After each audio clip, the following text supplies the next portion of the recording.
everybody. Welcome to another Professional Genealogist React stream. Had a little hiccup here getting everything started. That countdown music was not what I was expecting. Something changed apparently, and I didn't realize I changed it. But hello, everybody. Hope you're having a wonderful day. Wonderful Friday for many. Maybe Saturday if we have some Australians or others where it's already tomorrow. But welcome.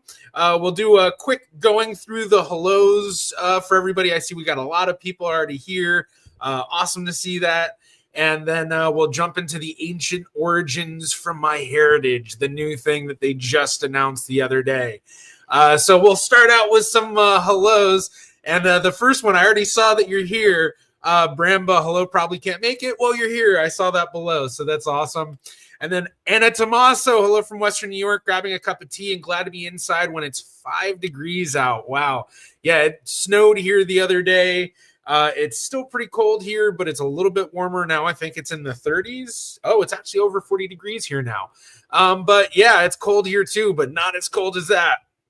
And Brian Nash, how we got here, Genealogy. Good day, eh? Good day, Brian. Hope you're doing well. Good to have you here.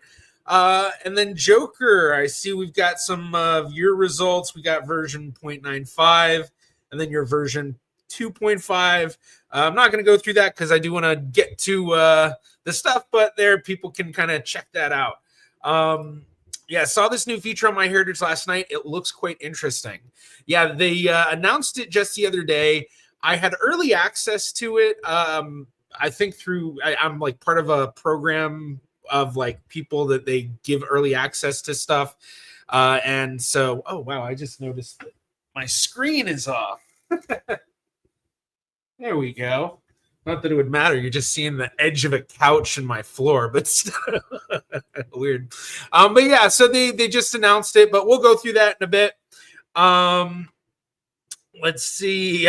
Irene going to make it on time from your hometown. Well, good to hear that, Irene. Glad you made it.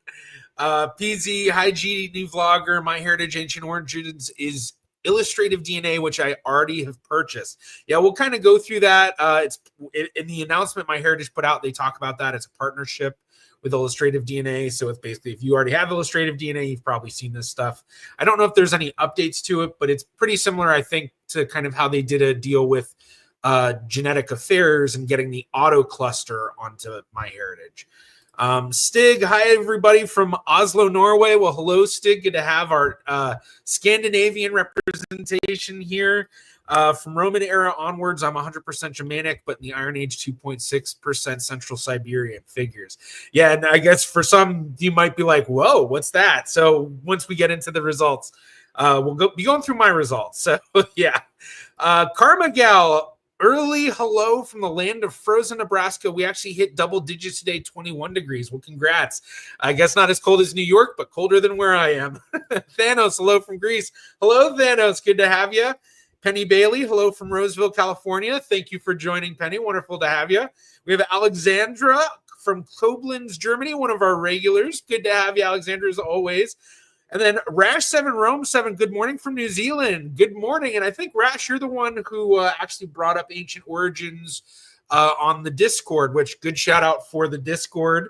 I don't know if I see Charlie's in here. I don't see the link, but when I see the link, I'll put it up, Charlie, if you put it up in the chat. But anyway, yeah, so on Discord, we chat about all sorts of stuff. So if you want to chat a lot about all this stuff, be sure to check out my Discord. There we go. I just realized my computer was higher up. I had my monitor up. Nick Brokema, Goedenavond Venachronik in the Netherlands. Hello, hoe gaat het? Hope that all is goed is. I think I said that right. Yeah. Hope that all is goed is. Yeah. I think so. Yeah. Carmigal, my dad is less than 2% Neanderthal, according to 23andMe. He loves this fact. That's funny. Julia Joyce, hello everybody from Hampshire, England. Hello, Julia. Good to have you. Another one of our regulars. And here, the first poster of today, Ramba. I am able to make it. Good to hear. And Yandevan, hi again from the Netherlands. Hello. Hope you're doing well. Hope that all is good is. Charlie, evening. Hello, Charlie. Wonderful mod admin. Shout out to Charlie for everything he does and helping with the channel. Hello, ook al out Netherlands. Ooh, very cool, very cool. That is lekker. That is good. Adam Scott, hello, Adam. Good to have you. Amazing Nate, hello from Michigan. Hello, Nate. Good to have you. JC the Music Man, good afternoon. Thank you for joining. We've got Mechanized. Hey, good to have you, buddy. And Gazillion PT, our Portuguese representation. Great to have you as always. Diego Manguera, hello from Brazil. Hello, Diego. So we've got our Portuguese representation and some Brazilian representation right back to back. So good to have you both. James Burton, hello from London. Hello, James. Good to see you. We've got Jose Lopez 94. You did make it. Kalulu, hello. Vicky B, hello from Manchester, UK. It's my 40th birthday. Well, happy birthday, Vicky. Thank you for spending your birthday with me on the stream. That's awesome. SG, hello from Medieval Dulclia. I don't know how to pronounce that. I'll have to keep an eye out for how to pronounce that. Voldemies, hello. Good to have you. Kevin Eccles, hi from Wigan, Lancashire, England. Did I pronounce that right? Is it Wigan? I feel like it's going to be, I either got it right or it's going to be something like completely out of left field for me. But I don't know. Maybe I got it right. But good to have you, Kevin. Thank you for joining. John Big Booty, hello from Texas. Hello, John. Good to have you.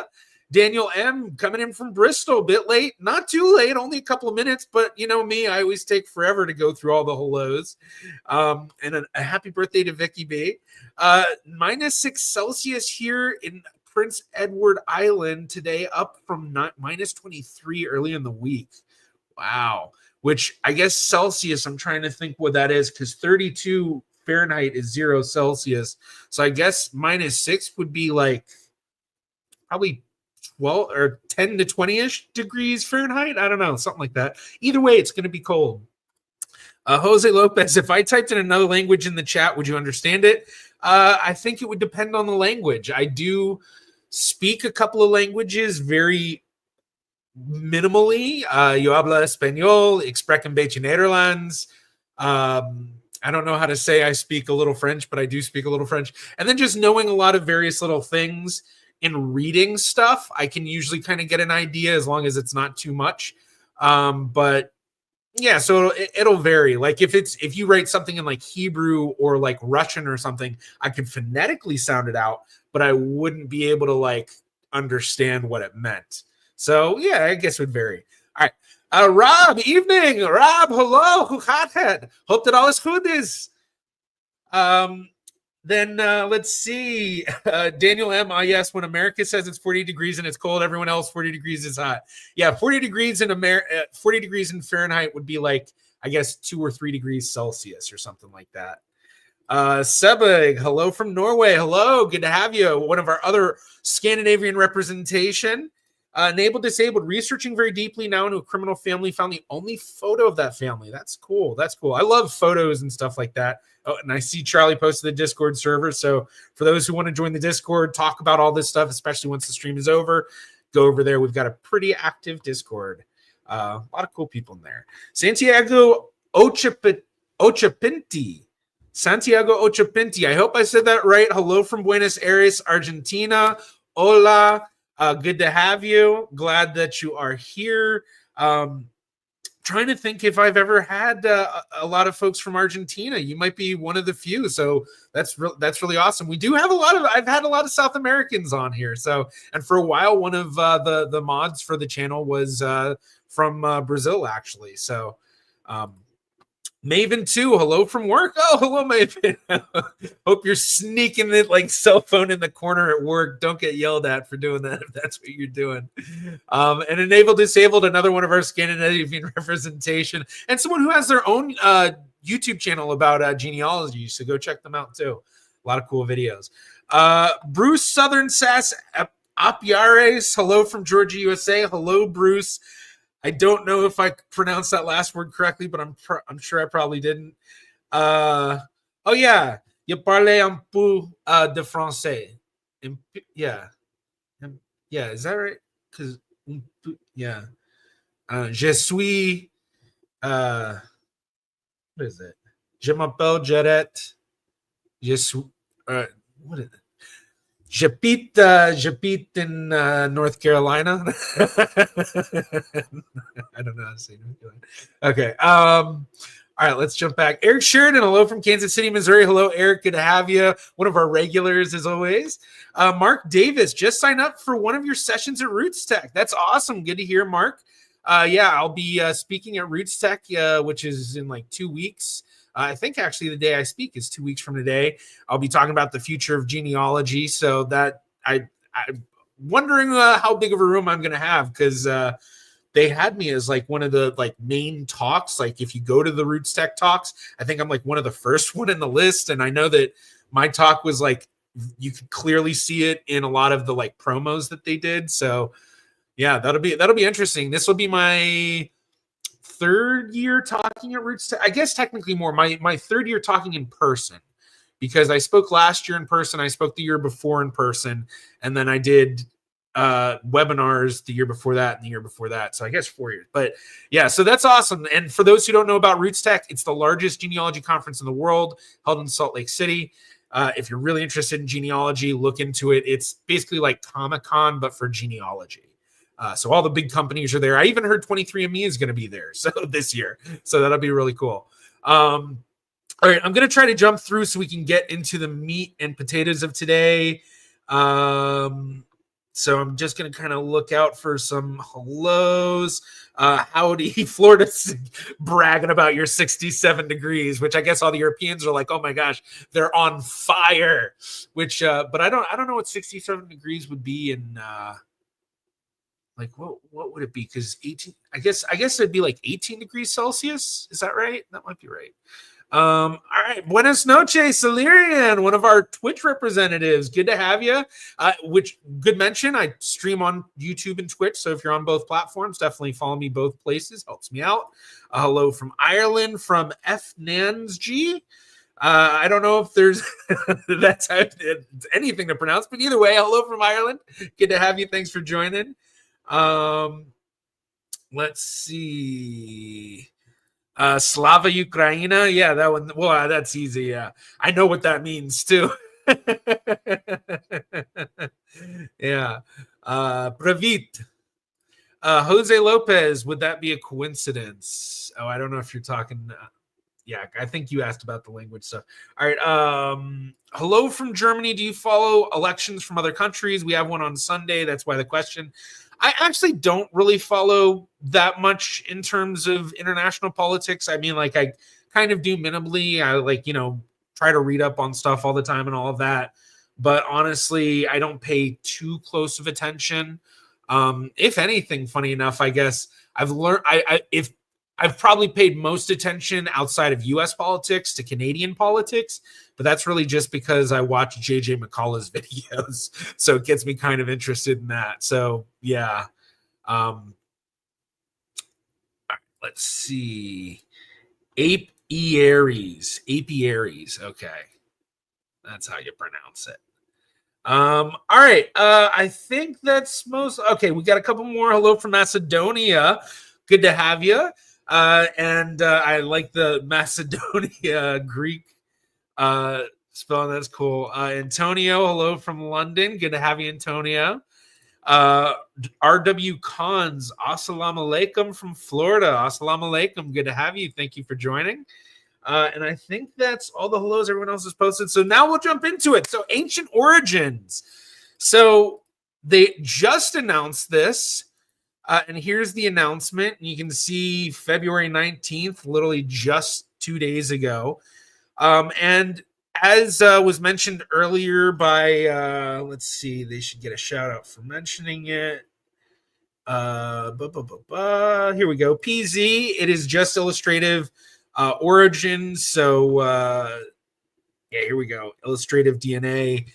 So that's another company. It's like a third-party company. I really never talk about it because I don't think they have anything really genealogically relevant, which, you know, today what we're going through doesn't really have much genealogical relevance. Like, it can help in understanding your admixture a bit, I think, especially the PCA plot maps. That kind of my favorite thing about this stuff. But beyond that, it's kind of like the admixture itself, the percentages of your breakdown, are minimally genealogically useful. Like, a great word is actionable. There's minimal actionable things you can do from an admixture, and there are rare cases where it can be very useful. You know, especially like the example being the Steve Heimler video I did about Heimler's history, where I looked into his family tree. He did a DNA test, and he got like 12% Jewish DNA, and he didn't know anything about Jewish ancestry. So that told me that he had a Jewish ancestor in his ancestry. I looked through his tree, found it, and then was able to expand on that. But that was just kind of like a compass, in a sense, of like pointing me to be on the lookout for this. And so I was able to go through the tree. So check out that video on my main channel after the stream if you want to see more about that. It's a really good case of how to use an admixture and how it can be useful, but it's very minimal. It's just a like compass, like I mentioned. So with illustrative DNA, we'll play this. They're little. Oh wait, I think I might have to share this differently so you all can hear it. All right, give me a second. Otherwise, you're not going to be able to hear it, and you'll just be like, "What is going on?" Here we go. Also share audio. There we go. Take your MyHeritage DNA results further than ever. Give me some thumbs up if you can hear it. Introducing Ancient Origins. Trace your origins back 10,000 years.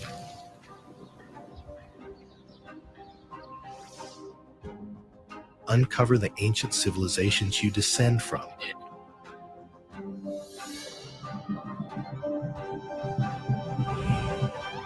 Gain insight into the lives of your ancient ancestors.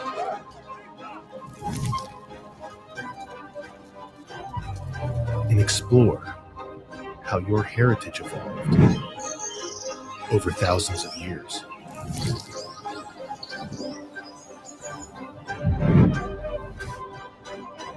Discover your ancient origins today.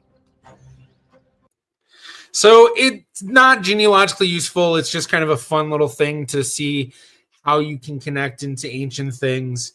And so they do it in a couple of different ways, which we'll go through, but they show, where is it? Here we go. So you can see the different things: ancient origins breakdown, hunter-gatherer and farmer breakdown, genetic similarities breakdown, genetic distance maps, sample database, etc. And so we'll go through all of that today. One thing I wanted to mention that I kind of thought was interesting about this was this actually kind of reminded me of this article that I really liked. Is this? What am I sharing? Where am I? Getting lost with my tabs. Okay, I just want to make sure. So, all right, we're gonna stop sharing that.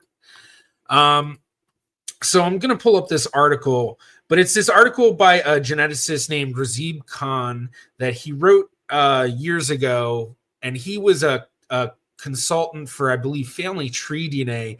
And this article basically talks about the difficulties of giving the admixtures and things like that.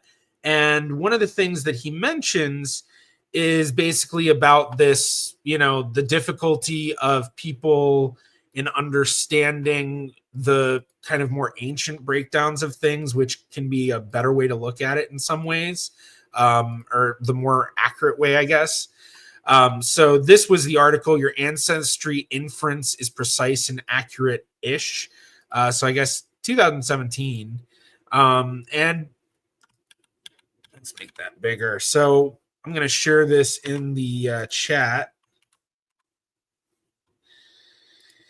And I'm not going to really read through it necessarily, but he kind of talks about some of these difficulties. I'm trying to see if I can find...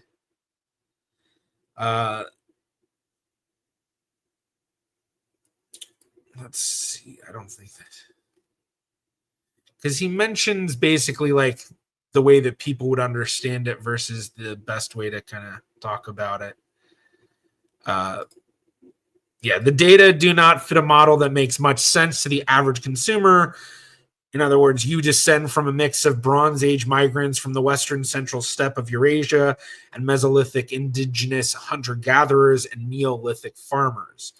What makes sense to the average American consumer are histories of nationalities, so direct-to-consumer genetic companies try to satisfy this need. And so I just thought it was interesting because basically what they're doing is kind of satisfying the other need, the other part, the ancient part.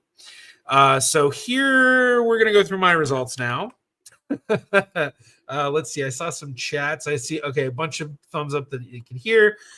In the Netherlands, there is a TV program that focuses on finding birth parents of adoptees named Spoorloos. Let's see, that'd be Spoorloos. Spoorloos. And it was just on the news because they incorrectly identified the parents. So it will end. Wow. They incorrectly identified the parents. That's interesting. So good to hear it's not Verbogen Verleden, because that's a great show. I would hate to see that one end, but that's basically Who Do You Think You Are, but in Dutch. Interesting. Alexandria. Oh, yeah. Is that AI art? Which part? Or you're talking about what they have in the in these images. That's definitely AI, but it's probably their own AI because MyHeritage has been developing AI like this for a long time, and years ago already. I mean, they've had it for years, where you could get pictures of your ancestors, have it enhanced, which gives it a very AI look. Like if you go back and look at the enhanced photos. And like now with a lot of people more familiar with AI, you kind of see that a bit, but they also had it where you could have your ancestors singing and talking and stuff, which was really creepy to me. But I wouldn't be surprised if this was kind of developed on their own system, their own model and everything, but definitely AI. I mean, I know you can't hear the audio, but yeah. Clicked way too far. Yeah, that video is depicting them so stereotypically. That's probably what sells. Okay. Yeah, let's jump into the wait. Whoopsie. Put some dogs in the dog emojis in the chat if you can hear it. I hear my dogs barking, so it just distracted me. Yeah, okay, so let's jump into the results. So we're going to go through each one. The first one we'll go through for me is Ancient Origins Breakdown. And for those who don't know my ancestry, which maybe a lot of you, let's kind of mention that first real quick. And I actually have like a little thing I wrote out that I'm going to pull up.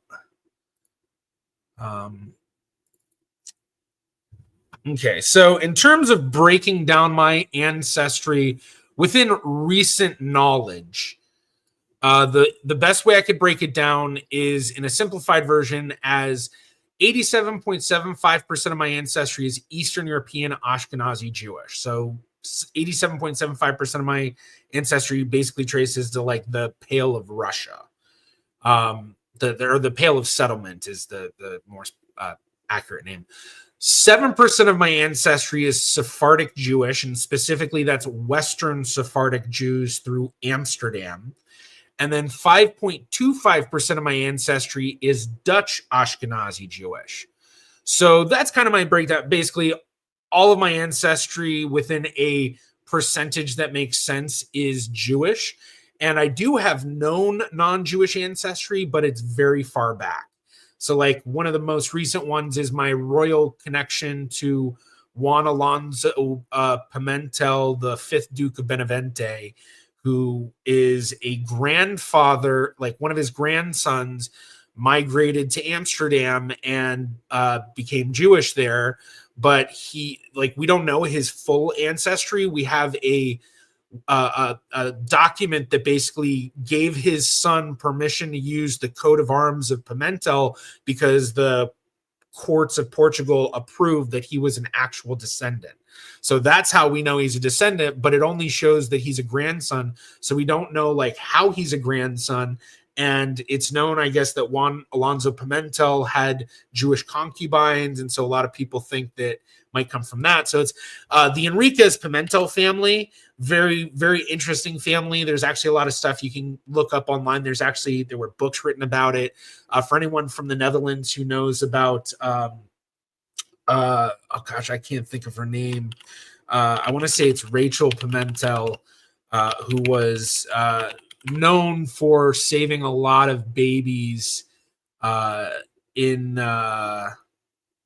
is that it? No, that's not it. Here, I'm just going to put this on screen. So this is a talk on Sephardic genealogy, all about the Enriquez Pimentel family. Like they show the carta. So this is my ancestor Juan Alonso. Oh. Of course. So this is that ancestor Juan. They say Alfonso. Oh wait, no, this is because there's like Juan Alonso, then there's Juan Alfonso, and then there, yeah. So here they show that. So this is the ancestor David Pimentel, who's in Amsterdam. So like we have records on his life in Amsterdam, unknown who the father is, but we know that he's a grandson. And so you can watch this that like goes into a lot of it, and I think he shows. Well, this is record from Amsterdam. But I'm trying to see if he has an image of the carta. Is that it? Here we go. So this is the document that basically says you're allowed to use that. So yeah, okay. Anyway, main point being that the majority of my ancestry is Jewish.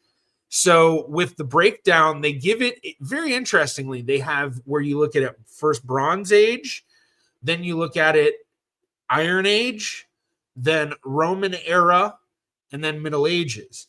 Now, one thing that I thought was interesting was the fact that when you activate the ancient origins, because you have to go in and like activate it to get started, they ask you what's the best definition of your ancestry. And so for me, the closest thing would choose to be Ashkenazi Jewish. And I noticed the breakdown is tailored to Ashkenazi Jew. And so I was kind of curious, about that. And they do have this sort of thing, where you can change it. So you can see like a lot of the options. So like, if you're European, you can see kind of the breakdowns that they give. And then I guess it kind of just changes it. So let's see, all right, let's go through my results here and then we'll change it and just see what happens. Let's see. I just saw this. Who is he from your tree? Which level and relation? And what was his story? Oh, you're talking about the Enriquez Pimentel line. I'm just going to pull it up because I want to show it off. Assuming that's what you're meaning. If genie.com will load. Okay.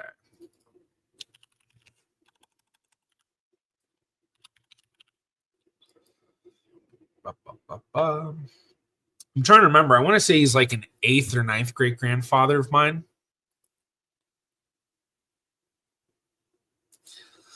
Oh yeah, and someone on Ancestry, or not Ancestry, someone on Genie like put a parent in for him. But yeah, here we go. I think I can show this. Yeah, so that's my connection. So this is documented all the way up to David Enriquez Pimentel, and then the documentation past David is dependent on that carta. So based on that carta, we understand David Enriquez Pimentel as a paternal grandson of Juan Alonso Pimentel through one of Juan's sons.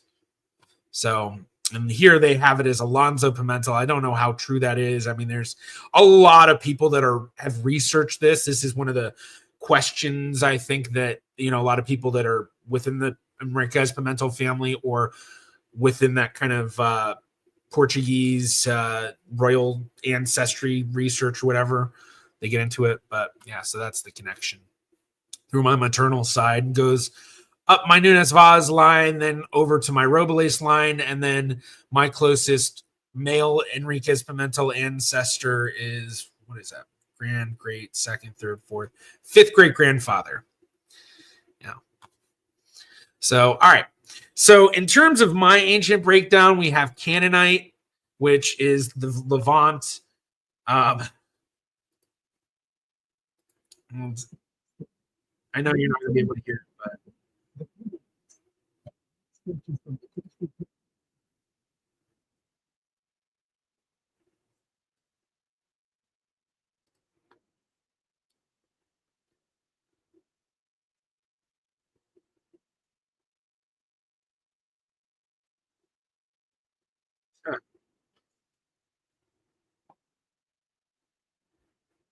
I'm not going to go through the whole thing. And I saw this. Yeah, well, they didn't purchase Illustrative DNA. They did a partnership. That was, I think I highlighted that here. I don't know if you're here for that, but they mentioned it here in the announcement. Yeah, it's a result of a partnership. But yeah, that's interesting. The photos that they use are the same. So, okay. But yeah, so breakdown Canaanite 47%, European farmer 26.4%. Then we have Western steppe 17.8%, Bronze Age Anatolian, Bronze Age Caucasian 1.2%, Yellow River, so out in Asia, and then Northwest African 5200 to 4900 BC. So that's 0.4% for me. So just to see the change, I want to see if I say that I'm Southern African. Wow, that's a big change. Interesting. Yeah. See, one thing I should say too is, like, this ancient origin stuff and kind of the more archaeological stuff that gets out of the genealogical world isn't necessarily my forte. I might know more about it than the average person just because of the tangential relation to a lot of this stuff to the genealogy. But like, this is the kind of thing where I'd be very interested to see like Stefan Milos talk about it, or someone who kind of has an archaeological knowledge of things, and kind of what would that sort of stuff represent in those connections. Because for me, my focus, and I say this all the time, is that genealogy side, connecting the family trees and stuff like that. And like, even the deep stuff, like the family trees that trace back, to the 1400s and 1300s and stuff. Even once you kind of start getting back that far, then it's kind of like, it becomes its own type of research, just because of the limitations of records and understanding them and all of that. Very similar to just kind of how jumping from one population group to another is different. So, all right, let's tailor the model back to Ashkenazi Jewish. But yeah, so then Iron Age. This is the breakdown: Phoenician 42.2, Germanic 13.2, Greek 11.8. I actually don't know how to pronounce that one. Colchian 8.6%. Yeah, this is the question I have. Is it an actual personalized DNA thing, or are they just displaying a more general thing for various ancestry lines? And knowing that illustrative DNA required people to upload and they're just using their system, I would assume that it somehow includes your actual DNA, but I wonder if it might not be as, it might be weighted sort of, but I don't know. And then I have all these others. So kind of all over the place. Then Roman era, 53.2% Roman Italy, 35.6% Roman Levant, 9.4% Slavic, 1.4% Semitic, 0.4% Roran Khaganate. And then Middle Ages, 91% European Jew, 9% Slavic. So that's what they have here for me. Now we have hunter-gatherer and farmer breakdown. And so this is kind of the thing that reminded me more of that article I talked about earlier from Razid.com. And it just kind of same thing, just given like a percentage breakdown. It doesn't mention the geared towards Ashkenazi Jewish. And they actually do have an interesting research link that I noticed that goes to a reject optional cookies that goes to this paper, this scientific paper about genome-wide patterns of selection in 230 ancient Eurasians and all that. So it is interesting, and it's only a Neolithic farmer, 46%. Caucasus hunter-gatherer, 22.6%. Natufian hunter-gatherer, 14%. European hunter-gatherer, 10.4%. Zagros Neolithic farmer, 6%. South American hunter-gatherer, 1%. Let's... Rock and Woodworks are using a set of samples and giving you a best fit by dividing the segments you have into those categories. It's more or less view of ancient ancestry. Okay, interesting. I just upgraded my account to check the ancient origins and told me it would take 24 hours to get my results. Yeah, it says 24 hours, but I before I did this live stream about a couple hours, I requested like a bunch of results beyond my profile, and they were all done within like an hour. So it might be real quick. You might have your results before the end of this stream, honestly. In the ancient results, the best result I have is global. I think that's because my ancestry is quite mixed. My genetic fit is 0.9 in Middle Ages, but when I choose Anatolian Greeks and Turks, genetic fit becomes 1.9. Interesting. See if the genetic fit number goes down. That means you're better fit. Okay. Yeah, I need a dictionary to help out with the hunter-gatherer section. Yeah, see, that's part of why, like, having someone who has the knowledge of a lot of this kind of ancient civilization, ancient populations and stuff like that, like the connections and, that sort of stuff. Like, yeah, I'd have to kind of research this a little bit further to really, know and kind of get an idea. But yeah, so this stuff's pretty interesting. But the part that I think becomes most genealogically useful, even though it's not very, and just genealogically useful in the sense of helping understand your admixture results, is these advanced reports. So genetic similarities, not quite as much, but it's this one I thought was kind of interesting because this is you're comparing to actual like DNA ancient populations that they've tested. So like, if you remember the Erfurt Jewish community that was researched recently, like a bunch, I think this was where they were thrown down a well or something like that, but they were able to get a bunch of the DNA from them. And so then they have this like report where you can kind of see all of this stuff related to them.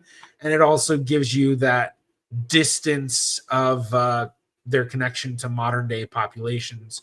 But you also get that genetic fit, which genetic fit indicates how closely your DNA matches an ancient population or sample. A lower score means a closer match. So below 1, very, very close. And yeah, so that's what everyone was talking about, I guess, before about that genetic fit.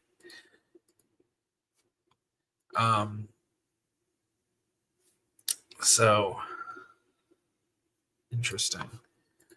So I guess this is... It doesn't say anything about that I chose Ashkenazi Jewish, but I wonder if that's part of this too.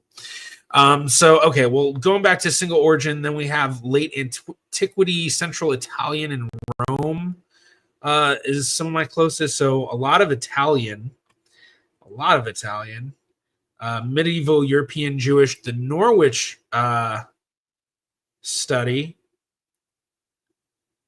And they use the old version Y-DNA, the not the terminal SNP version where they name it by the terminal SNP. It's instead the kind of numbering system version, which they thankfully most people stopped doing. But yeah, J1A2A1A2D2B2A2B. Yeah. Okay. Mechanized, do you have to really pay for the annual complete just to see? I don't know. Possibly.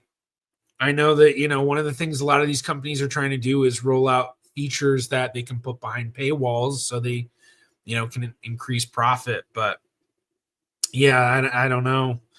I don't know. Okay, let's go back.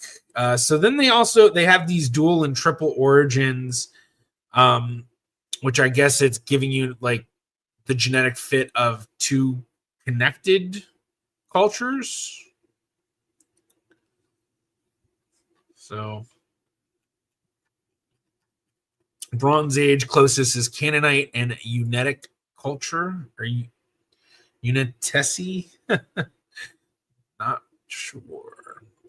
Bell Beaker culture and corded ware.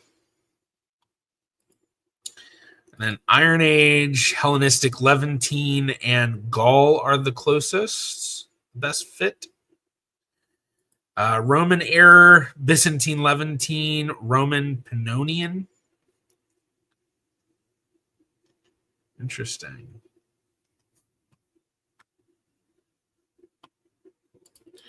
This is similar to GEDmatch with different graphics. I'm enjoying the walkthrough. Good to hear. Good to hear. Yeah, I mean, with GEDmatch's calculators and stuff, they have so many too.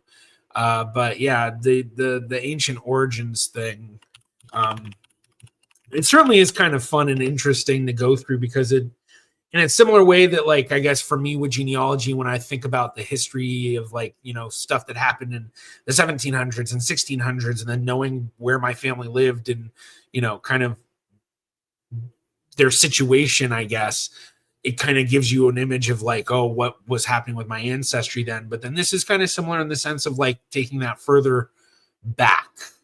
But yeah, it's interesting. It's all interesting. But yeah, with GEDmatch, it's archaic match. Yeah, archaic DNA. Is that what they call something like that? Not a big deal. Okay. So we have these are a few. So Byzantine, Levantine, and then these other one, yeah. And then Middle Ages, medieval European Jew Erfurt, and post-medieval Anatolian Greek, Nicaea, medieval Etonian Bogatskoy. Don't even know if I pronounced that right or even close. And then they've got triple origin one. So different models. Interesting. So what this reminds me of in the DNA world that I'm most used to is actually something from the forensic side. And that was probabilistic genotyping utilizing the system known as STAR mix, STR mix, where basically they're looking at, if they have a sample of DNA from a crime scene and they look at that sample and it turns out that that sample of DNA actually has possibly up to 4 different DNA profiles in it. Well, they might have multiple suspects. And so they will go through multiple models of probabilistic genotyping based on okay, if it's just this one person and then 3 unknown people in this sample, what's the likelihood that it's this person? If it's this person and this other person and then 2 unknown samples, what's the likelihood of that? And then they basically have to go through every single possibility or kind of model. And so that's kind of what it seems like they're doing is it's like, I guess they have this, list of these different, cultures or whatever that they're defining. And then it's just kind of giving that list of like every single model that it might be in just different amount or something, I definitely need to go through this and learn more, but now we'll get to the part that I think is the part that I like the most. Just because it has the best in terms of understanding your admixture breakdowns. And so this is something I think I've mentioned a few times on stream in terms of I usually call them plot maps. They're officially called PCA plot maps. I forgot what PCA stands for. what is it? Principal component analysis. But basically what it's doing is it's looking at the relatedness of these populations. How close are they in matching DNA? And so it gives you an idea of how close you are to things. And so when you look at your admixture results, like for me, if well, I guess you'll all have to wait until my video comes out, which will be coming out soon on my MyHeritage breakdown. But I also go through my 23andMe results and my family tree DNA admixture breakdown. And some of the stuff that's popping up is like Italian or other Mediterranean stuff, related stuff. And you can kind of see, oh, yeah, okay. You can see how that connects. And that's one of the reasons why I really like this. So, like, one of the things we talk about all the time on here, well, Northwestern Europeans, and we'll look here. This is kind of like that Northwestern European. And the breakdown here, I think this is where it's most, well, actually, I don't know. Do they have the PCA plot maps on GEDmatch? I don't know if they do, but like the way they have this here, this is very much the way that the populations are written on GEDmatch with that like underscore and stuff. But okay, so going here, so like we can isolate populations to kind of get an idea. Okay, there we go. So like we can see how Sephardic Jews and Ashkenazi Jews from these samples are connecting. And then they have this show cluster, which kind of shows it like this, where it's kind of, instead of seeing the dots, it kind of gives you that overlap idea. So here we can see that, you know, big overlap in terms of the Northwestern European stuff. So the Scandinavian, the Dutch, the British Isles, the French, German, Austrian, you know, and then that's kind of connecting in with the Central European, but then the Central European connects in to that Eastern European, which then, interesting to see the Baltic states kind of over here, not quite as connected. Like I would think they would have been a little closer in terms of the Scandinavian and all of that. But then like Eastern European, and then we have Balkan on the complete other side, which I know I've had a lot of people, and I think I've even thought this too, in terms of saying, you know, well, Balkan and Baltic really have a lot of connection. And they kind of do, but it's really just that connection through Eastern Europe. So that's kind of just really interesting to see. But then you get that Balkan leading into Greece and, you know, all of, you know, the southern tips of the Balkans, obviously.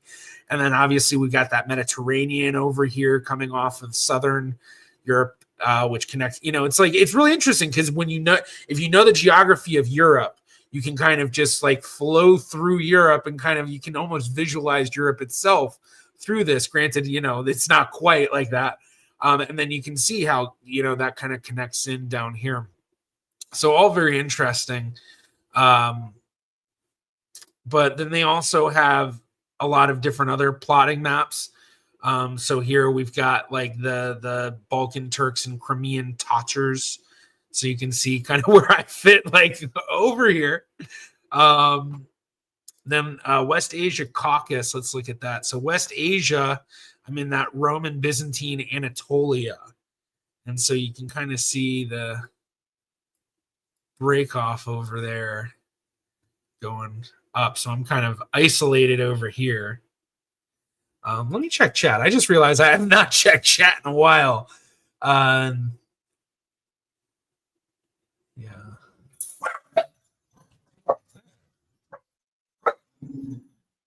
Something's going on and the dogs don't like it. Throw some more dog emojis in the chat if you hear them barking. Okay. Yeah, this feature reminds me of My True Ancestry. Be interesting to compare both sites. I think there's a lot of third-party sites that this is kind of their thing, is doing that ancient DNA breakdown. And my guess is that the MyHeritage probably tried to find which one that they liked best and felt was the best. But yeah, this is...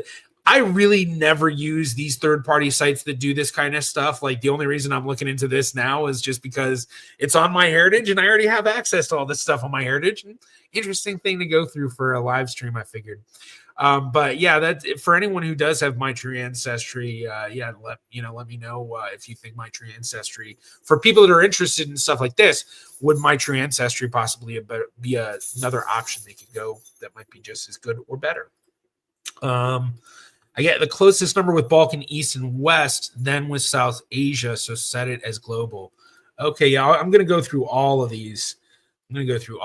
So we'll get to global last, I think.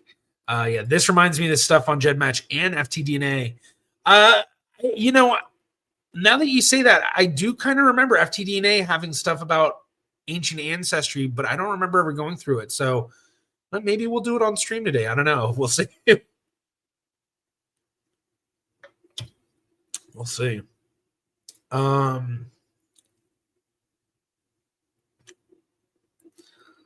Let's see.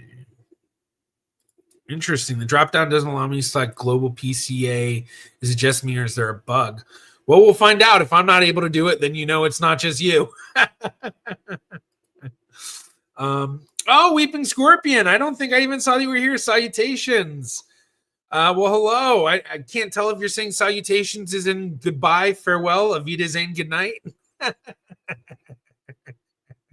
Or if you're saying hello. But either way, hello, goodbye. Either way, glad you were here for even a moment if that's the deal.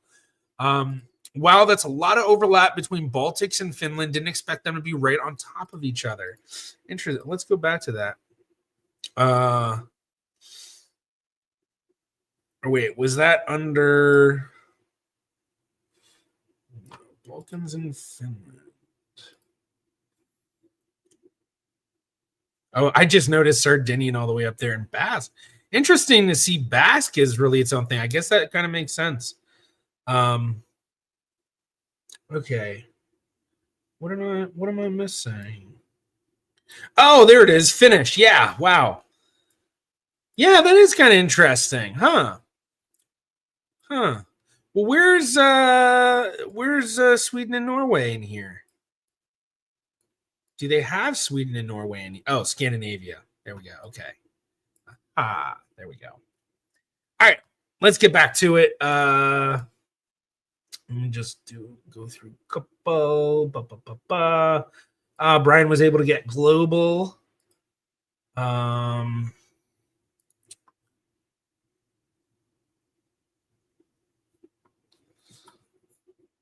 Yeah. All right.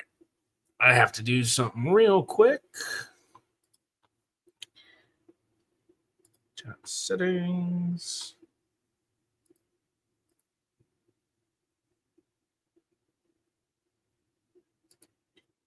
All right.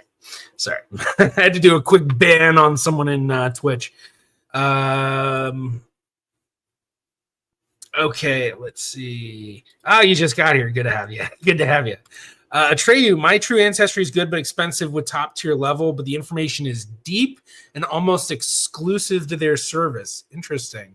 My true ancestry is very, very expensive. Okay, so for anyone interested, good to know. And Camo Jan, greetings from Attardi, Minnesota, and well, good to have you. We're just under an hour in, but it feels like we just started anyway. So, and Mark, you got your results. I told you before the end. I think you were the one who said you were getting it in here. Arrivederci. I have a family event I have to get to. Well, have fun, Anna. Hope you have a wonderful time. Thank you for joining us while you had some time. Bearvar, the Finns are a different ethnic group similar to Estonians. Interesting. Okay. Maybe I'm missing something, but Finland and Baltic being close makes sense as Finns are closely related, linguistically at least, with peoples like Estonians, Voroveps, Slavonians, Votics, etc. Interesting. Yeah, I guess I would say in terms of like Finland and stuff, I probably don't know. I don't know the history of like the population history that well, but I've always heard that they're very easy to decipher. But yeah, my true ancestry supposedly says it does archaeology-based results. When I uploaded DNA, it said 80% Norwegian Viking. On MyHeritage, it's 0%, which is interesting. Other results are similar. Okay. Lisa Lane, good morning, everyone. Almost 7 a.m. here in Queensland, Australia. Look like you had an early start in here. Yeah, I started a little earlier today than usual. When I first started doing streams, I always aimed for 2 p.m. Eastern time. Today, I started at 3 p.m. Eastern time. It's now 4 p.m. here on the East Coast in the U.S. But yeah, very cool to have you. I guess it's 7 a.m. in Queensland. I guess, yeah, okay. Yeah, that makes sense because 15 hours. Okay. Morning, late again. Well, either way, good to have you here, Retro Rob. All right, let's just jump to the other stuff here. So I don't think we saw this one. So in terms of Anatolian Turks and Azerbaijani, I'm over here, Greek Crete. Like, right? Yeah, right in there. It's the closest.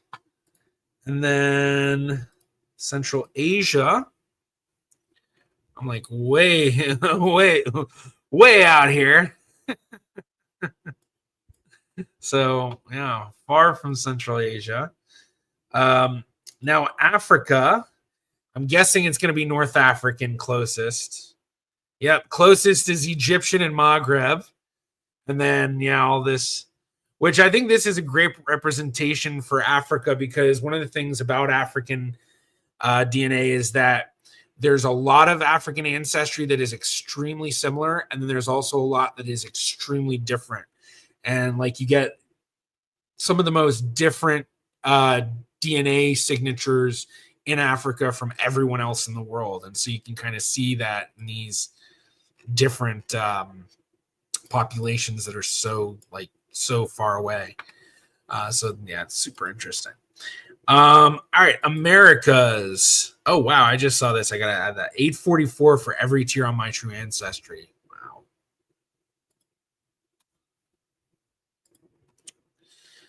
Wow. Okay, Africa, America's New World. White American.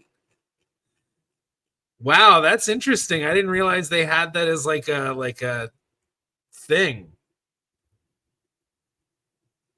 Interesting. White American, European. I guess I'm much more European than white American. I guess would white American be like Protestant American, like colonial Americans in a sense, colonial Europeans versus like European. I don't know. That's interesting. If anyone knows, comment. But then interesting, Puerto Rican, Colombian.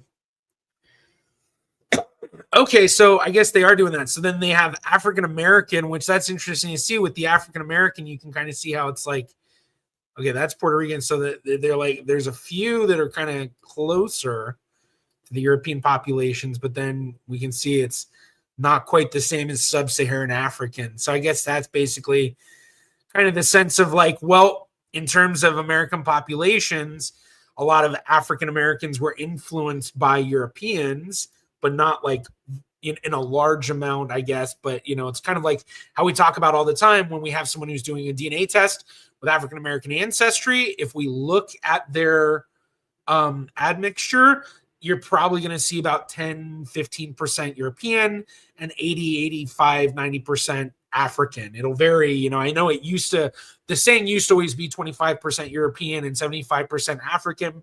But I feel as time has gone on, I've noticed that it's largely been more 80 percentile to 90% African for most African Americans. But I think that's interesting. It's almost like the DNA is pulling them towards that sort of,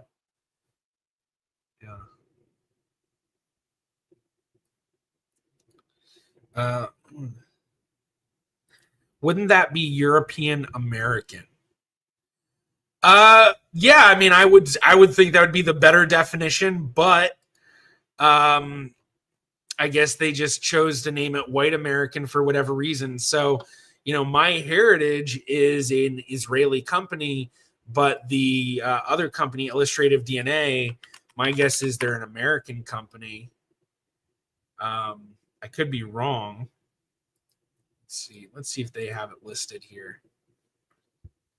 So this is their regular website. Let's see, contacts. They list it there. But yeah, I think I talk about that all the time. I hate how people will use, you know, just the term white and black and all of that, where it's like there's so much more nuance. But that's also, you know, that's because of the history of America. And yeah. Mechanized settlers. I mean, I guess you could call them settlers, you know. I know a lot of people like to use that term as kind of like a derogatory thing. So I don't know if that's what you're going for or not, but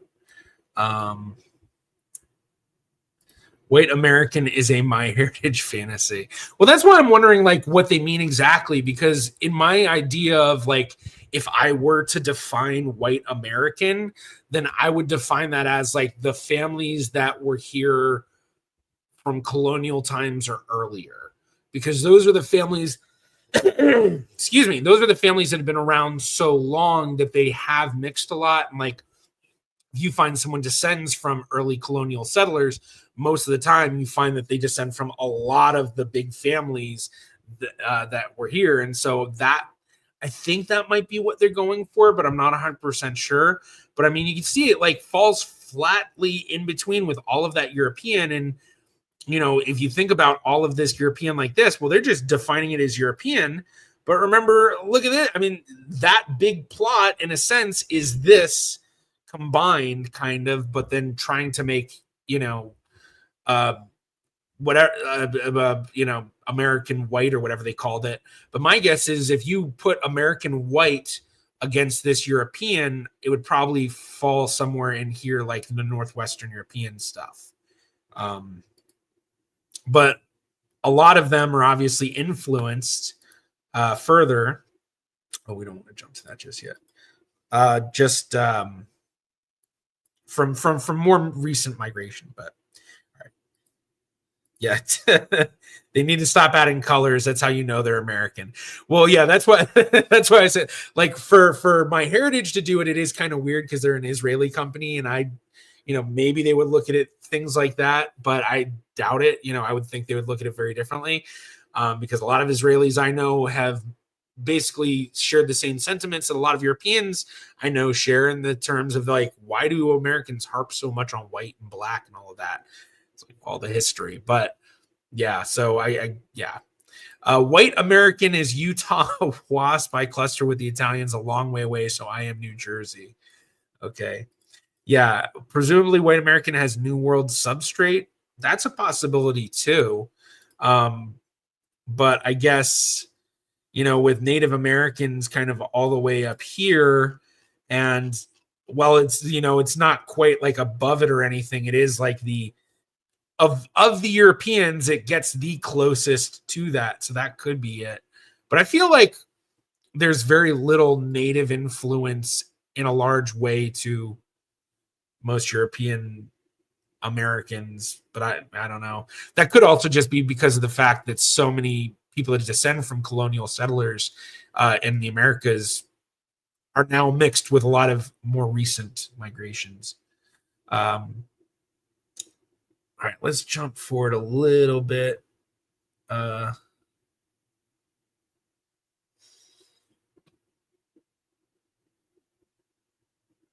Okay, cool. Oh, well, thank you.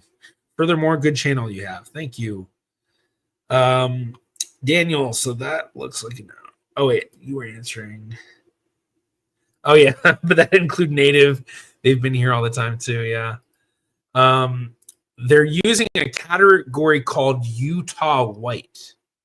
Huh. Interesting. All right. Okay, so we've got that with Puerto Rican, Colombian leading to Mexican, and then getting Peruvian, Bolivian. And that's interesting, I guess, kind of thinking like, you know, we've got the South American and then Native American, which I would think would be the North American indigenous.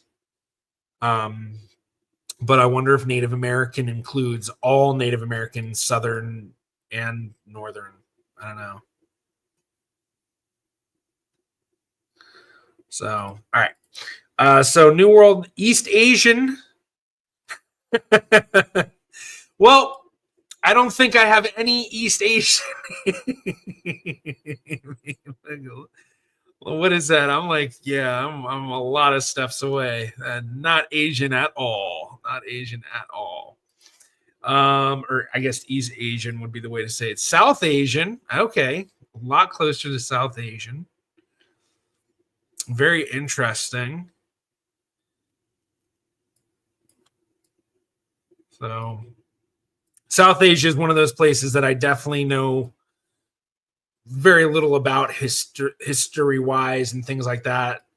And I'm sure, I think when I did the geography quizzes and stuff, when I did Asia, South Asia is one of the places that I did terrible. Okay, and so now we've looked at all those. Now we're going to look at the global, which I think is maybe one of the more useful ones.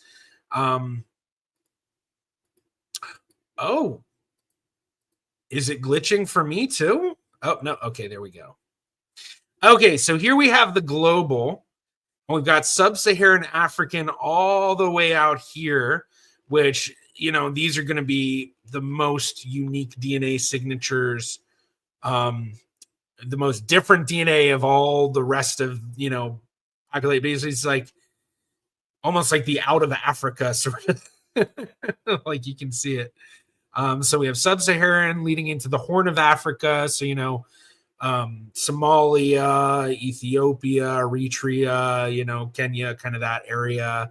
Then we're getting into North Africa, which they do break it down. We have like the Moroccan on the western side, then getting into Algerian Berbers, Tunisian, getting much more western or eastern, excuse me.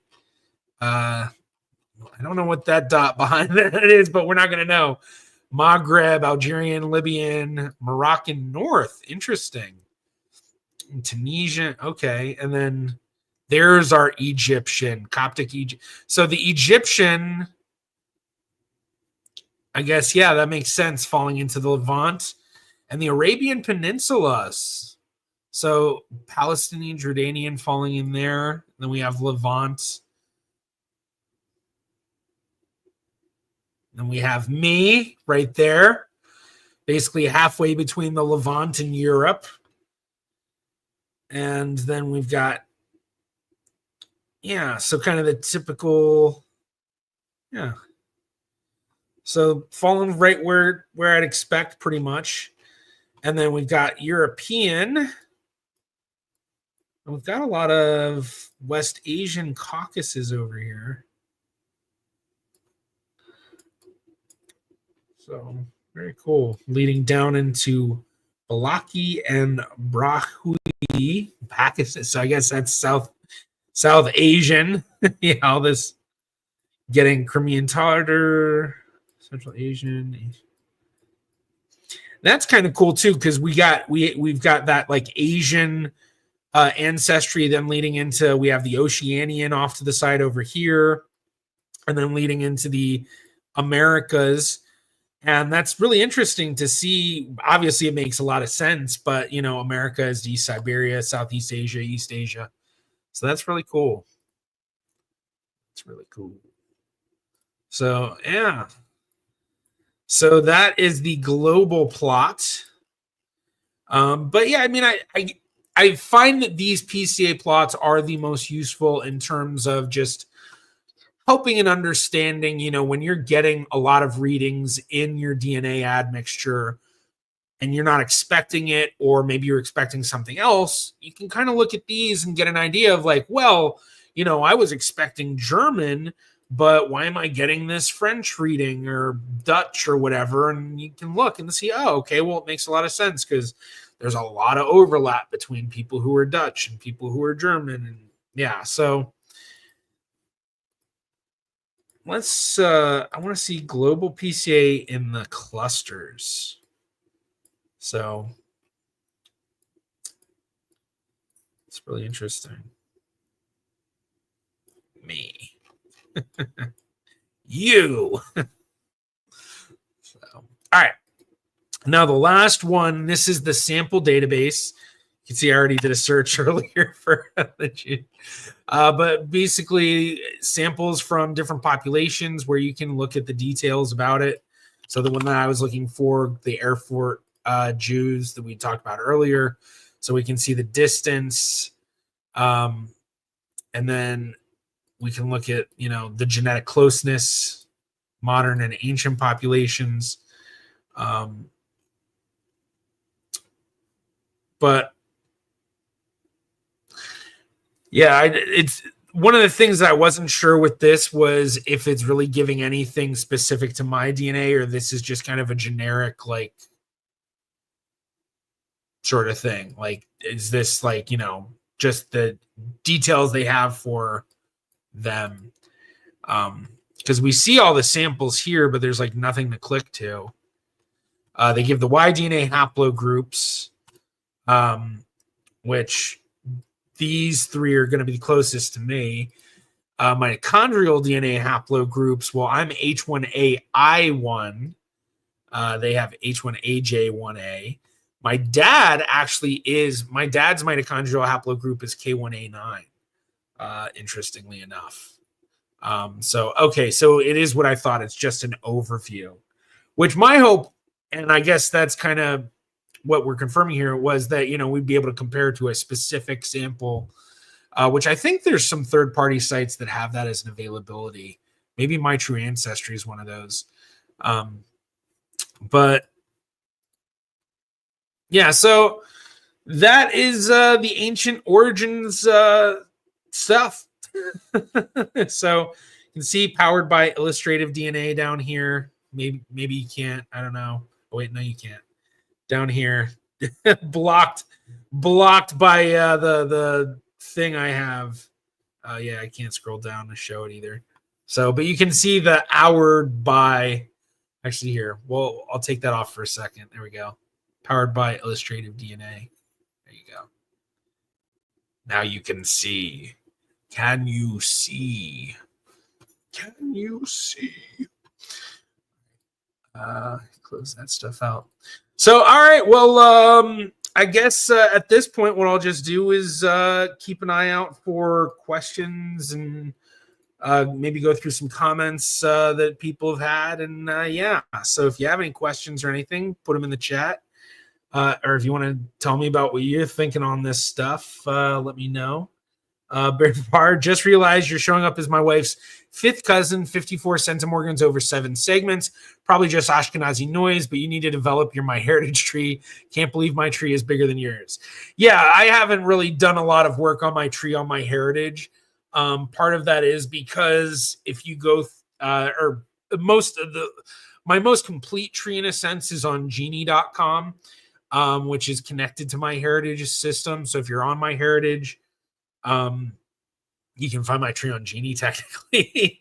But yeah, I honestly, every time I've updated my heritage tree stuff, it's usually when I have a video that they've sponsored, because they've sponsored a couple of my videos.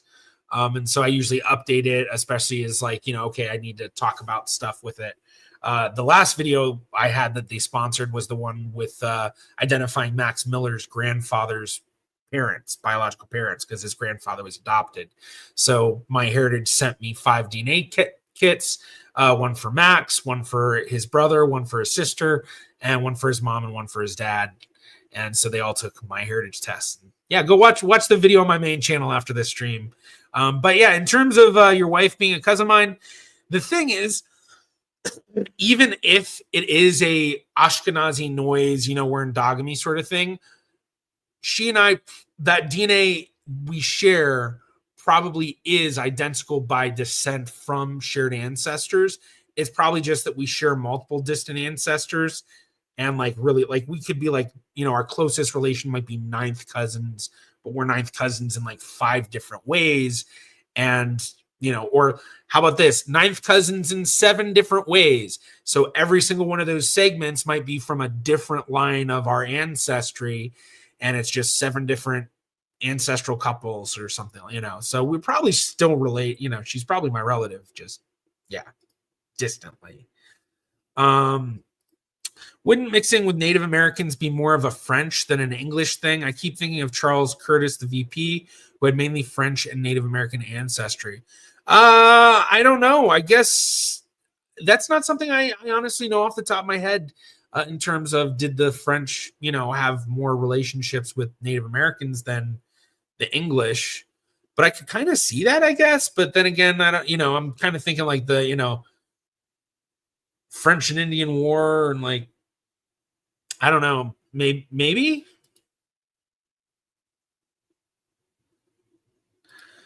kind of showing how much I know about American history, I guess.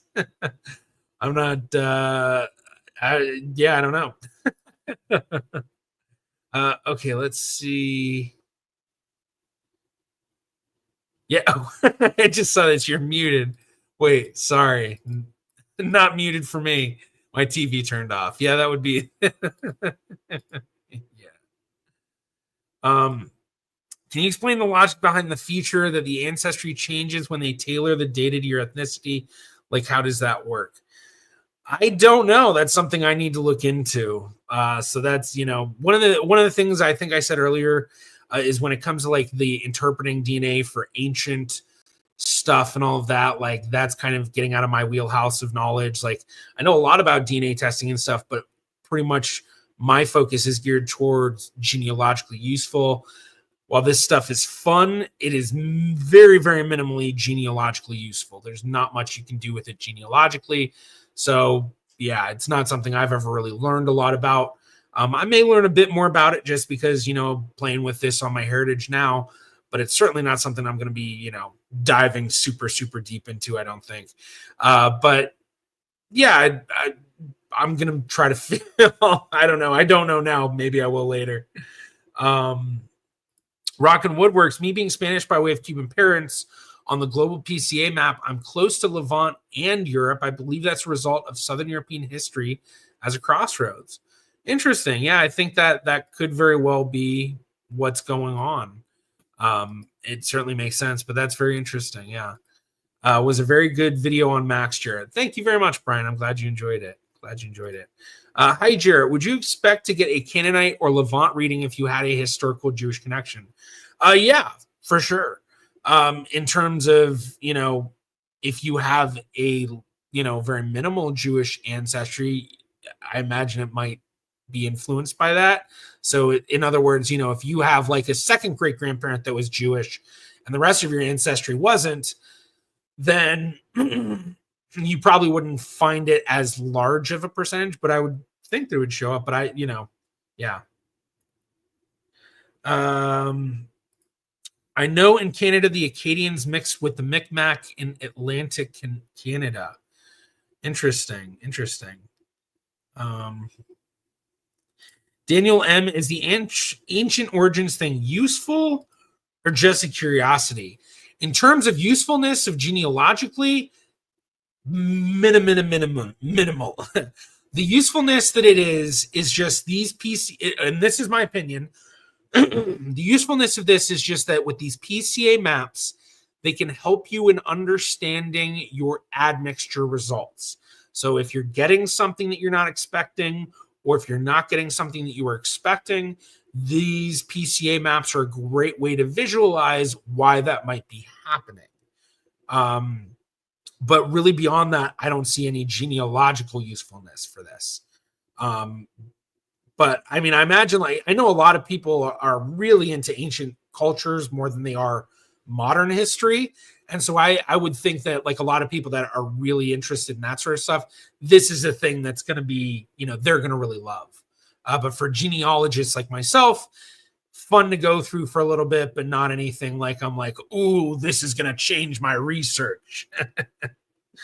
My wife's also mixed French, Dutch, Jewish, and Hungarian Jewish, so lots of possible sources for shared ancestry.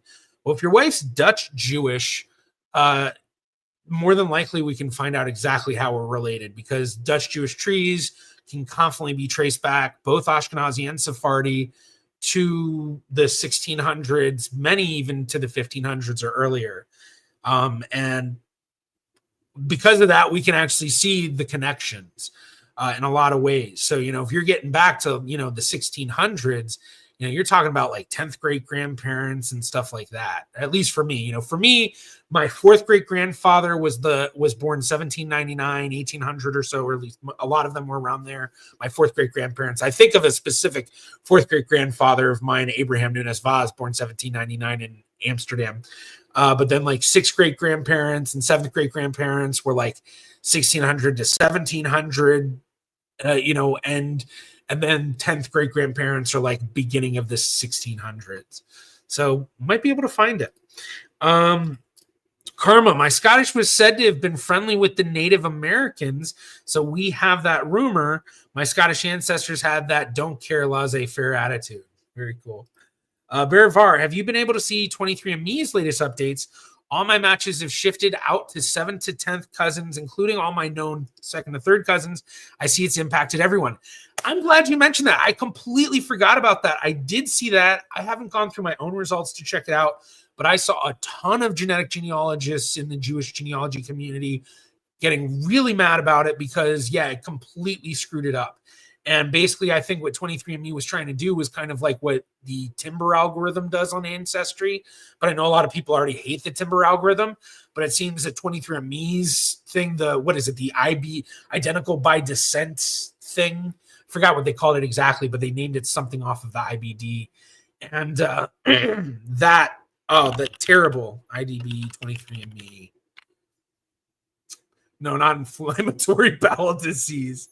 Whoops, the wrong one. Identical by descent. I did. Now I can't even think how to spell identical. Identical by descent. Wow, that threw me off. Inflammatory bowel disease. Okay, hybrid IBD. That's what they're calling it. Yeah, this thing.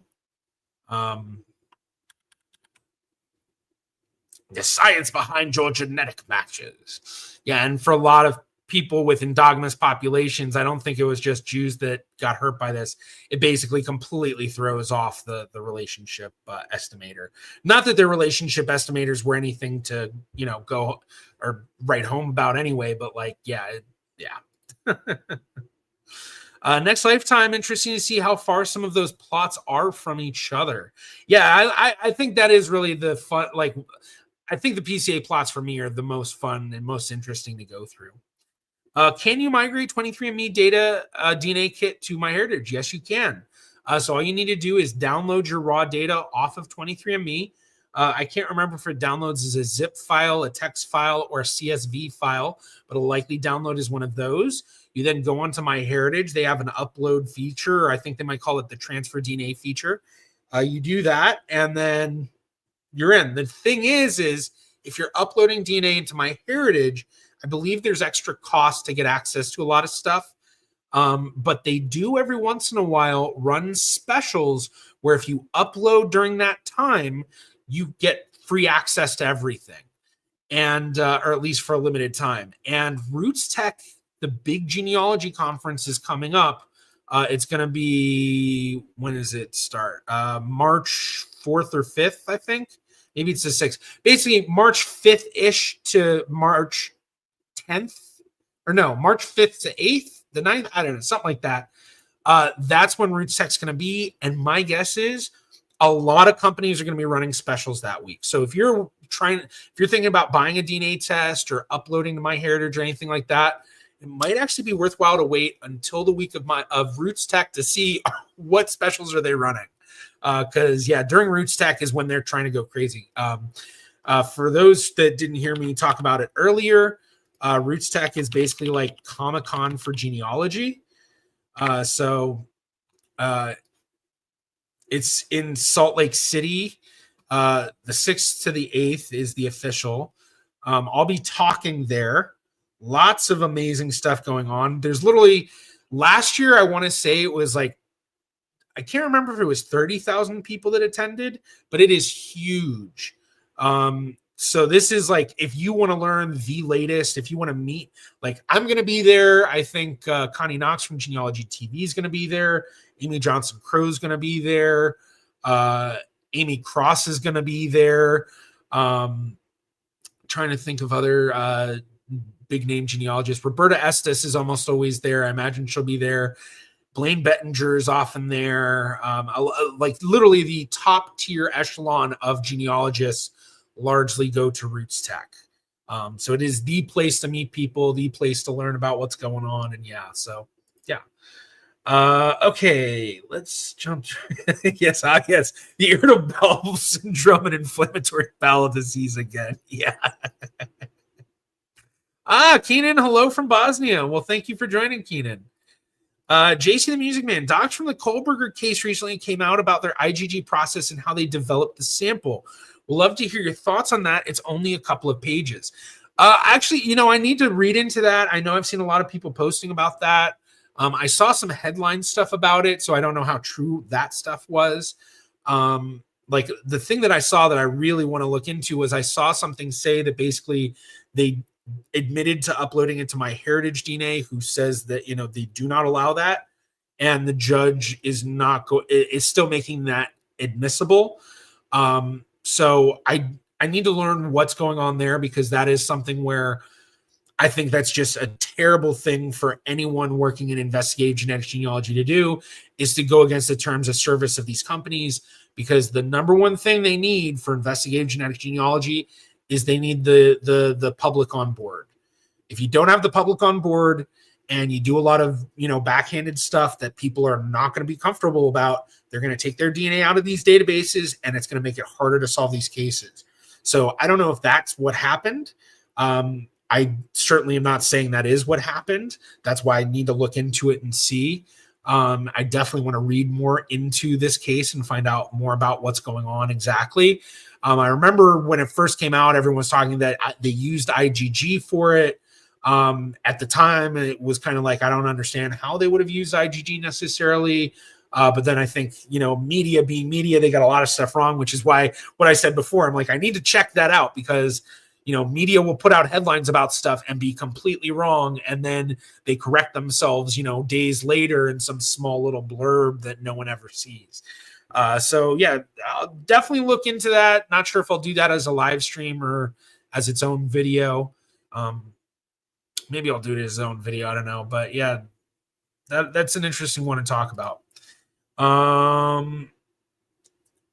Brian, yeah, just like Comic-Con, but without the costumes, but that could make it more interesting. Actually, last year they did have costumes. So the people that were running Roots Tech, I forgot exactly, it was like a masquerade theme. And so they had all of these like whatchamacallit masks that they were giving everybody.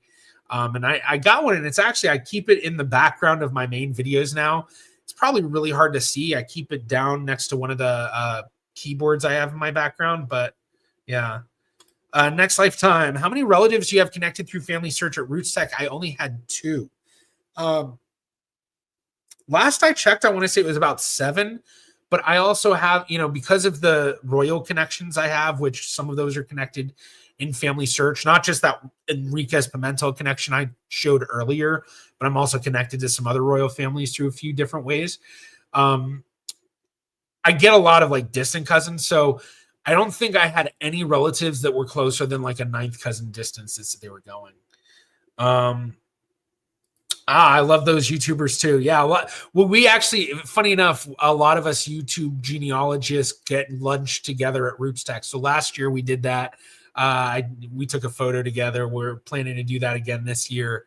And then, yeah, we actually talked about getting a vendor booth together, but then we just never got it together. But I definitely want to do that. That'd be kind of cool.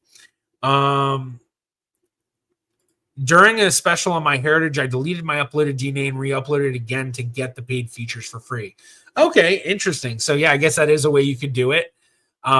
If you want to see what's going on now and then re-upload later to get the full shebang. Okay, let's jump forward. Are the ancient origin results identical to illustrative DNA? I believe so. I don't know for sure, but I believe so. The Idaho court docket has the doc about the profiles, etc. Yeah, I need to just find the records on that, read through and see. Simply Smarter Shopping. I've only done Roots Tech online. That's where I saw Eugenie Vlogger during the shutdown. Started to follow you on YouTube. Very cool to hear that you discovered me through Roots Tech. I always wondered if anyone saw me at Roots Tech and then got into the YouTube channel. Although I feel like the vast majority of people who are in the genealogy community are not quite the people that are going to watch YouTube a lot. Like, I feel like the core of the genealogy community is the over 50 community. And in my personal experience, I find that, I guess maybe especially like the over 60 community more so than anything, but like they just don't use YouTube as much. So I'm thinking of doing 23andMe test, as have done DNA on Ancestry living in MyHeritage already, but still questions. Yeah, I mean, you never know if that one relative that's going to help you make that breakthrough in your brick wall is on 23andMe and just didn't test anywhere else. It's possible. Karma, I've received a few notifications from Family Search that I have at least 2 Canadian relatives. Very cool. Very cool. Vicky, is Roots Tech streamed? So yes, so they have a whole bunch of stuff going on. Not everything is streamed, but so they have the in-person event and then they have the online event, which is free to sign up for. And basically you sign up and there's all these various webinars and stuff that you can watch. And then as well, I believe there are some classes that are streamed, but only a few of the, not all of them. Adam, are the ancient results set in stone or do they update yearly like the regular DNA results? I don't know. I mean, there's definitely stuff I imagine they'll update like the those communities or whatever, or the sample database, as they get more they just add more and more samples. But yeah, I honestly don't know for sure, but I could imagine that's a possibility. Yeah. I'm over 60 and doing work on my tree while listening to. Yes, you are, Catherine. Yes, hello, cousin. Yeah, I definitely wouldn't say that all over 60 don't use YouTube, but I'd say there's a lot that I know that don't, but many do. So yeah, most of it, but not at all. Jarrett will only be in person. Yeah, I'm only going to be in person. They only have me doing one talk. I submitted a couple. It was actually really funny because I think I submitted 3, and they send you the if you don't get chosen, they send for each talk they send you a approval or we've passed on it or whatever. I forgot. I can't think of the word. They sent me for the first 2. They were like, yeah, we're going to pass on these. Thank you. And I forgot I had submitted a third. And I was like, well, I guess I'm not talking to Roots Tech this year. And then it was like the day before they announced it. I guess I was one of the last ones they chose, or maybe they just informed me last, or I don't know. But it was like they informed me really late.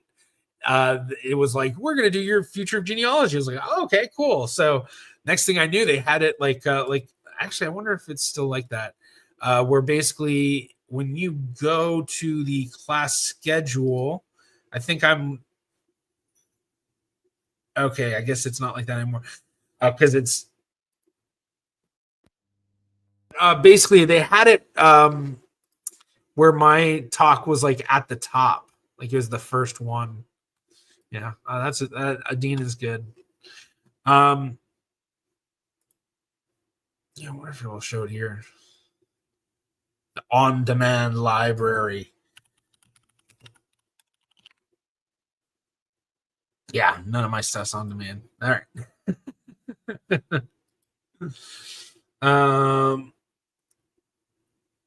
Yeah, I misheard that as his Roots Tech Extreme. Oh, it's extreme. Any idea of major Roots Tech announcements? I don't know. There's a few things that I'm certainly hopeful to hear more about. A lot of it being things that MyHeritage announced last year. So one of the things MyHeritage announced, they had announced a umbrella membership where if you pay for this umbrella membership, it gets you access to a whole bunch of websites that's under the MyHeritage umbrella.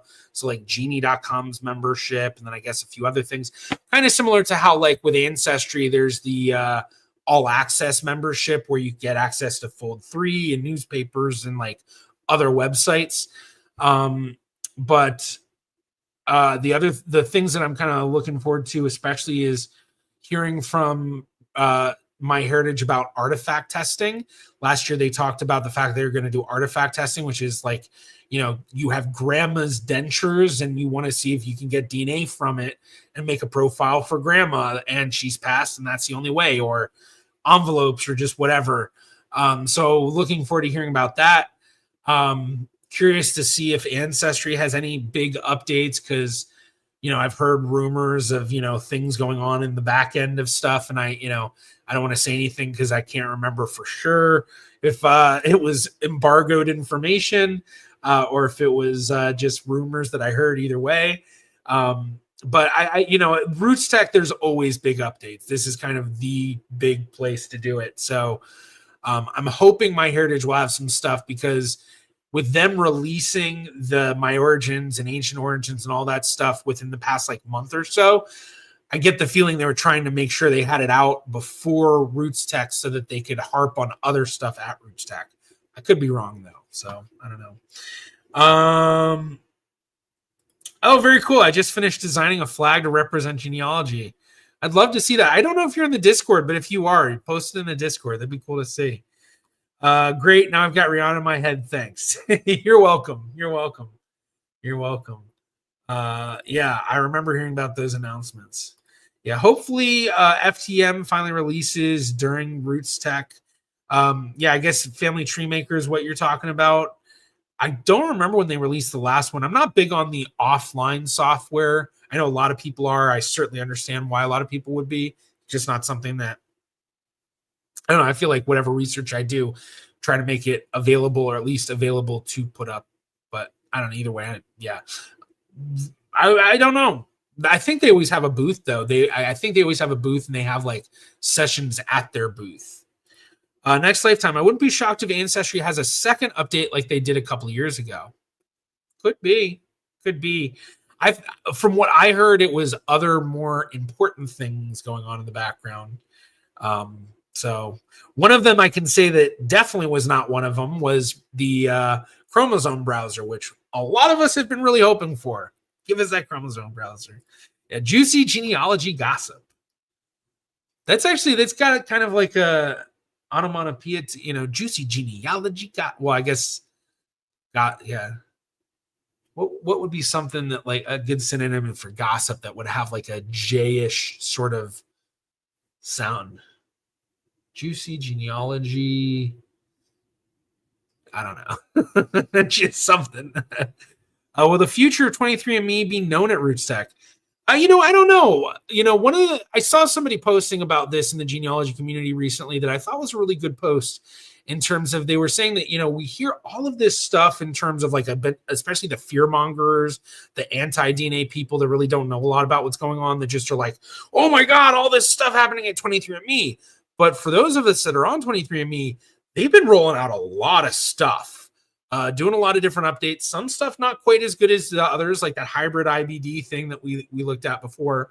But they are trying, and they have not been at Roots Tech for years, which for a lot of people in the genealogy community, they're well, that shows you how they think of the genealogy community. But I wouldn't be surprised if they're trying to turn things around and maybe recognize that, because you look at the DNA companies that are successful, and they're all doing a lot of other stuff within the genealogy community at different amounts. Living DNA, I don't know if I've seen a ton of stuff necessarily, but they're doing a lot of things that would be helpful towards the genealogy community. I was actually surprised when I was getting everything ready for the best DNA test video, which will be coming out soon. I was surprised with a lot of stuff Living DNA had that I didn't realize they had. But all the site, they all have stuff going on that helps the genealogy community, and they're often involved in genealogy community events. So 23andMe, I heard, is going to be there this year, which I think is possibly I think that might be something they're working towards in terms of surviving. So I don't think they're going to go down anytime soon. But then again, for all I know, 2 weeks from now at Roots Tech, they're well, this is our last hurrah. You never know. Someone could attempt to acquire them, but I don't know. We'll see. Salesman told me about Family Tree DNA Genie Pro included in complete package on the phone on Monday. Oh, interesting. So maybe they already have it available and they just aren't advertising it. Or I don't know. Okay, we got some exclamations. The new genetic groups for 23andMe were so small and specific, they were great. That I will say, I hear a lot of great things from a lot of people about 23andMe's admixture results and a lot of the features that they do have genealogy wise. They were, they are a great company genealogy wise in terms of having stuff that a lot of other companies didn't have for a long time. I mean, they had a shared match comparison that that Ancestry only rolled out within the past year. So 23andMe definitely is good. Juicy genealogy, John. That's good. Yeah, FTDNA have finally released an update to see how matches are related to each other, the matrix. Yeah, they did have, I think they had a matrix around for a while. GEDmatch has a matrix, but unfortunately, while the matrix is helpful, I feel like it's a lot harder to make good use of it versus like the way the shared match comparison is on like MyHeritage and Ancestry. Because the way the matrix is, you can only select like up to 9-10 people, and once you get there, it's really clunky and hard to see exactly what's going on, and like it takes a lot more to figure things out. It certainly has a use to it, but I feel like it's an archaic way of showing things when we already know a lot better ways, in my opinion. Yeah. Ancestry is already so unstable now. If they even add a chromosome browser, they would crash every 5 minutes. Yeah, that's true. I know everyone's been looking at the back of that guy mining for gold, like just angry, just like, oh my gosh, work Ancestry. I'd love to know who the celebrity keynote speakers are this year. Kristen Chenoweth and Henry Cho were fun. Dr. Lynn Jackson was amazing. Yeah, Henry Cho was hilarious. I got to see him live last year at Roots Tech, and that was awesome. Yeah, we can take a look at the main speakers. Oh, I thought they had it on the I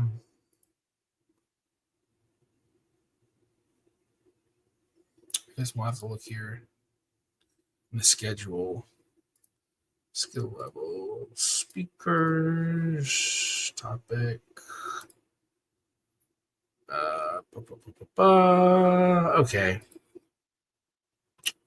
Oh, we're looking at online. We need to do in person. There we go.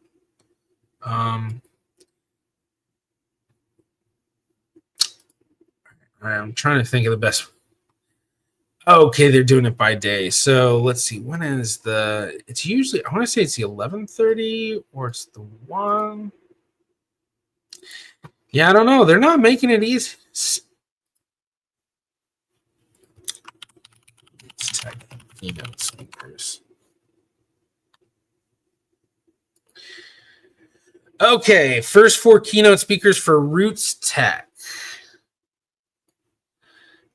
So Nadaba Mandela, the grandson of Nelson Mandela. Very cool. That's awesome.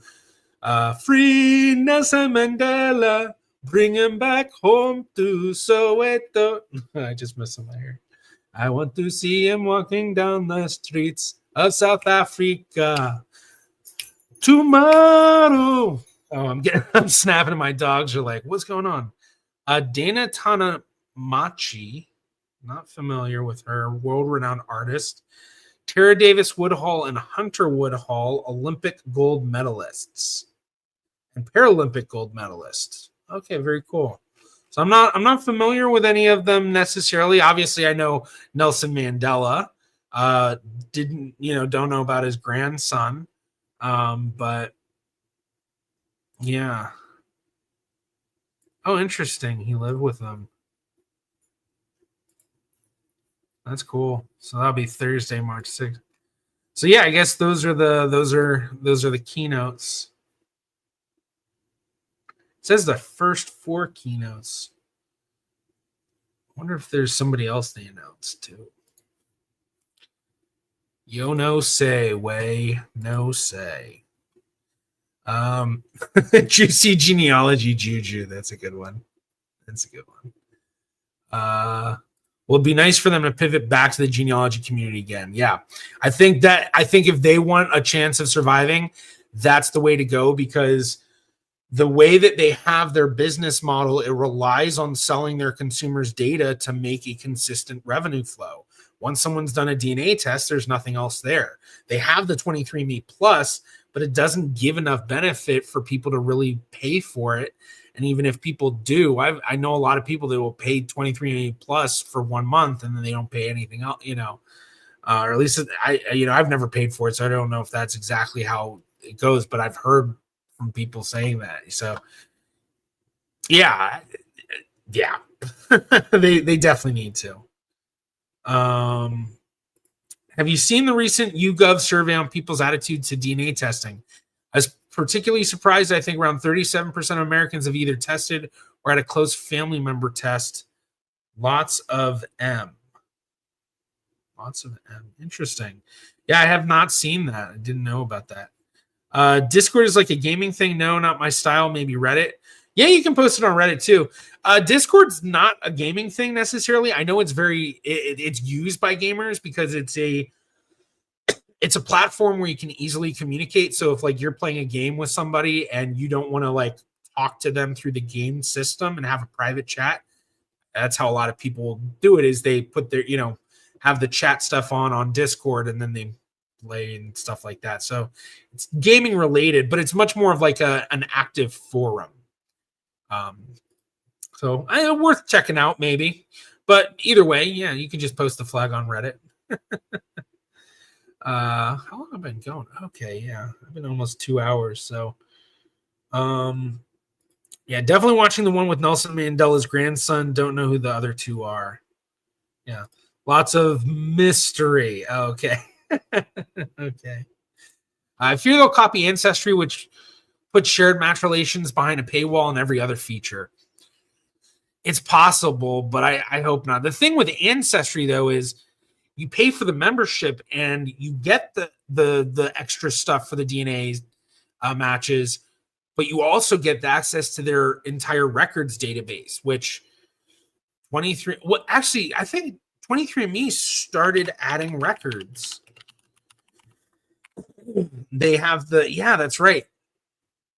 They started doing this, the records and archives, and it's really basic, but basically it's like you can actually have connections in your family. Like they have a family tree feature that is kind of sat around for a long time with nothing to really use it for. And then I guess now they have a couple of record sets connected, a lot of record sets that are, free and stuff, I'm sure, but that's a good sign, because to me that says that they're starting to build a database. So that could be the way they go. But if they do go the way of charging a membership to get, more stuff, I mean, they already have a membership to 23andMe Plus, which is stupid. But if they give more to that with like records and stuff, that could end up being useful. It's just they're going to have to compete against Ancestry, MyHeritage, and Family Search, who all have years and years and years in the game of acquiring record sets and especially acquiring very unique sets. So it'd be very difficult for them to build something up that's very unique. And even then, there's a lot of other databases too. Genealogy Bank, American Ancestors by NEHGS. I know there's a few other ones that I'm missing. But yeah, there's a lot of databases, so they a lot to compete with. Honestly, I think it'd be interesting if 23andMe teamed up with one of the other databases like Genealogy Bank or something like that, so that it was a partnership. That might be a way for them to go to develop something. But then again, if they're doing it like that, then they got to figure out some way that they can get consistent cash flow that's not too minimal, because it's not like Genealogy Bank's gonna be like, yeah, we'll give you money for we'll give you a ton of money. They'll give them a small percentage of people that sign up, I'd imagine, at best. Okay, let's jump forward. Okay, so I think I'm only going to go a couple more minutes. So if you do have questions and stuff, post it in chat. But we're going to go through just less stuff. I think Discord is a lot less gamer centric than it once had been. Yes, I agree. When I first heard about Discord, that was how I associated it too. Now that I've been on Discord and had my own Discord for a long time, I see it much more as like, it's almost kind of like a more casual version of Slack. If you've used Slack, I don't know if there's other software that relates, but basically it's like a big forum thing where you have a bunch of people in a specific server. And then within each server, you have all these different channels that have specific, functions, I guess, or focuses.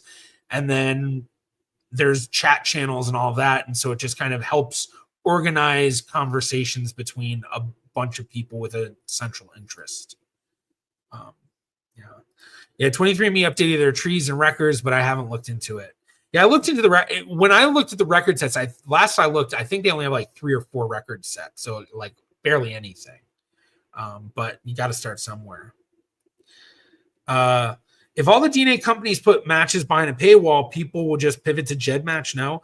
Well, I don't know. A lot of people don't want to be on GEDmatch because a lot of the law enforcement access stuff and the issues of terms of service changes over the years. So I think there's a lot of people just not comfortable with it.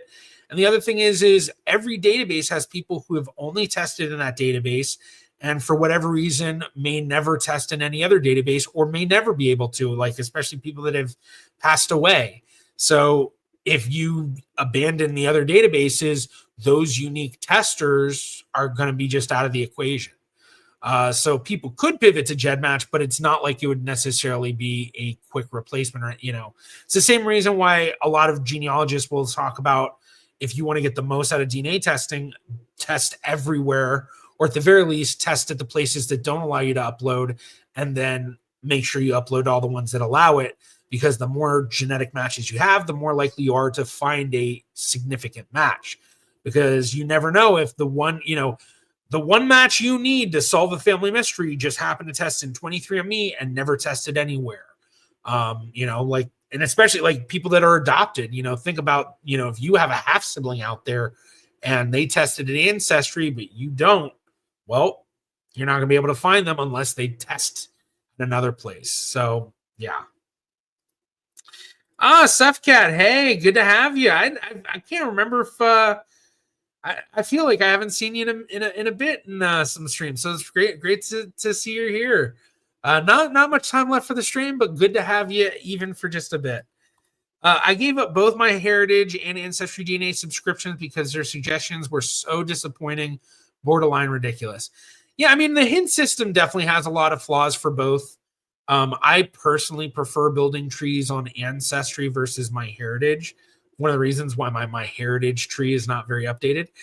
But for Ancestry, DNA, and MyHeritage, the biggest benefit from the subscriptions is, the advanced tools you get for DNA stuff as well as the records database.